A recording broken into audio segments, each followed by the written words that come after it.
North West got a new premier in June. Job Mogoro was appointed as North West premier in the wake of Supra Mahumapelo's retirement. The province was engulfed in violent protest action by residents calling for Mahumapelo to step down. Early in the month, NUM workers at Eskom went on strike, demanding a 15% salary increase. The company was offering 0% initially. The labor unrest dubbed the Eskom shutdown impacted on power supply. Alleged intimidation of non-striking workers also caused problems. Staying with Eskom, board chairperson Ben Ngubane resigned with immediate effect after Parliament announced that it would investigate Eskom over allegations of mismanagement in the issuing of tenders. The investigation included the Brian Molefe saga and possible wrongdoing in the issuing of contracts to companies owned by the Gupta family. In other news, Public Protector Busisiwe Mkhwebane found that Western Cape Premier Helen Zilla's tweet about colonialism had violated sections of the executive member's ethics code of the provincial legislature. In March 2017, Zilla tweeted, "For those claiming legacy of colonialism was only negative, think of our independent judiciary, transport, infrastructure, piped water, etc." Mkhwebane said Zilla failed to act in good faith and in the best interest of a good governance by making such statements. The IEC asked the Constitutional Court for more time to comply with the judgment that it must have the names and addresses of those on the voters' roll before they can be allowed to vote. The IEC could be forced to remove over 1 million people from the roll should the court fail to grant it an extension. Friday, the 15th of June, was the last day for written submissions before the process to investigate possible changes of Section 25 of dealing with expropriation of land without compensation.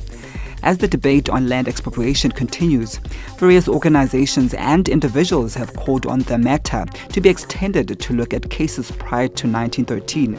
However, the Restitution of Land Rights Act 22 of 1994 only allows for cases that occurred after the Land Act of 1913 to be considered for restitution. Cape Town Mayor Patricia de Lille won her court case against the Democratic Alliance after the Western Cape High Court ruled that the political party's retraction of her membership was unlawful and invalid. Further afield, US President Donald Trump announced policy of separating immigrant children from their parents on the US-Mexico border.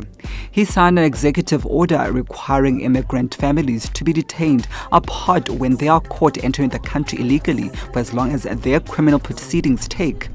Trump then backed down and abandoned his policy after images of youngsters in cages sparked outrage at home and abroad. During a Youth Day rally in North West, EFF leader Julius Malema launched a tirade against South Africans of Indian descent, claiming that many of them are racist. Malema then went on to defend EFF Chief Whip Floyd Shivambu's recent verbal attack on Treasury Deputy Director General Ishmael Momoniat. He said the EFF Chief Whip had been making a valid point about an Indian representing Treasury in parliamentary meetings when 80% of Treasury staff are black Africans.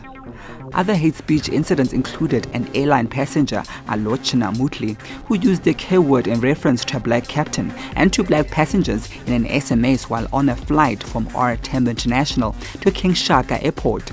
Mutli later apologized and was fired from her job. Adam Katsavelos faced a backlash after he posted a video of himself using a racial slur while on holiday in Greece.